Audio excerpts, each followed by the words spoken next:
World Cup Soccer 94. Some minor stuff, but we got a burnt general illumination connector here. You can see these two lines here are burnt, and that's why I don't have any lights down here. What we do is these two connectors are in parallel, J120 and J121. Okay, the top one is usually for the insert panel lights, and the bottom one is for the playfield lights. So what's happened is somebody's replaced the top one with crimp style, which I like. This is the original IDC installation displacement style connector. And so what's happened is the two return lines over here are burnt. So we can do a little trick here that I actually really like to do. If you notice, if you line these two sets of connectors up, the wires do not overlap. That is, you've got a wire here at the end on this connector, but you don't have one on this one. There's separate lines. Yeah. Even so, what I can do is I can just take these two wires here and transplant them with crimp trifurcon pins up to here, up to this connector. And since these two are in parallel, that'll work just fine. It's a neat little trick, especially if you don't have an extra connector housing. So what I've done is crimp on two new pins here, and then move, cut the wires off the burnt one down here, the IDC, and moved it up to here to the crimp style with trifurcons. And the reason why the IDCs don't work so well, you were asking about why it burns, is as the ambient temperature increases inside the back box. That is, as the air temperature gets warmer. Sure. The amount of current that IDC connectors can conduct decreases pretty dramatically. With a mild, just 20-degree change in temperature, it really goes down like 30%. Where the crimp style connectors don't have that issue. They don't have that issue.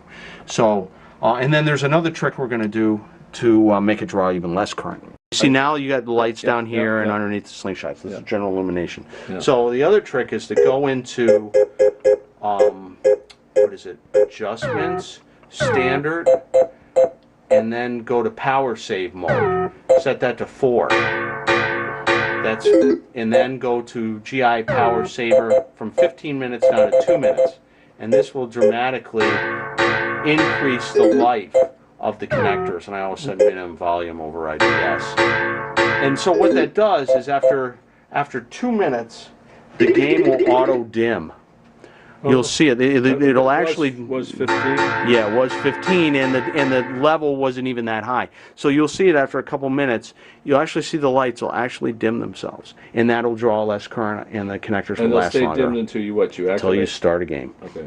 So right now it's in power saver mode after 2 minutes. I'm going to hit the flipper button, and you'll see it increase in intensity. Yeah. So that's what it does. After 2 minutes, it dims down automatically. Diagnostics, we got a test report, gold trough 41 switch. So go to switch test and go under the playfield. So here's the gold trough, and the trough switch is right here. It's an optic, and if you look, I don't know if you can see it, but this wire, this black wire right here is off the optic. Got to solder that on, otherwise the optic isn't going to work. So that's pretty easy to rectify. The next problem, no flash lamps. So TP7 is the test point right here, no voltage. It goes through bridge BR4. So looking at the schematic here, here's our TP7, and here's our 20-volt flash lamp bridge. So I am going to check this. I did check the fuse F111. So checked fuse F111. That's F111 was this guy right up here, and he is not blown.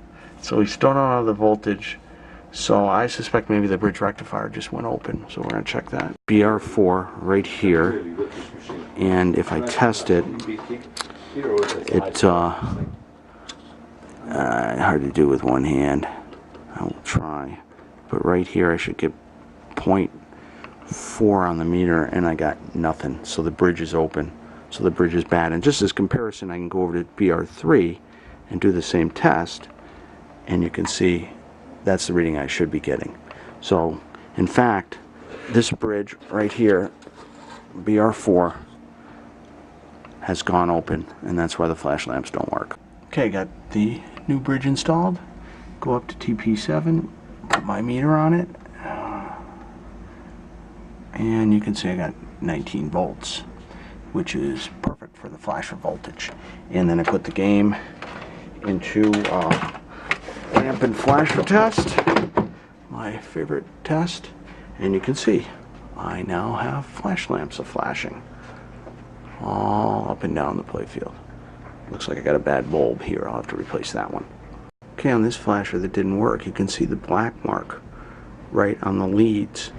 The bulb is in fact good, so what I do is I take the leads and I reverse them to the other side. I bend them over on both sides and reinstall them, and that puts like fresh wire into the socket. And you'll find if you do this, a lot of times a seemingly bad bulb will then again work. If I can get it in there, yep, and you can see it's working now just by reversing those leads. What, the motor? Feels like it's sanded. Oh wow, I love that lock when the magnet hits it. That's great. You like that? Oh yeah. It's got a lot going for it, doesn't it? There's a lot going on this game. It's a good game.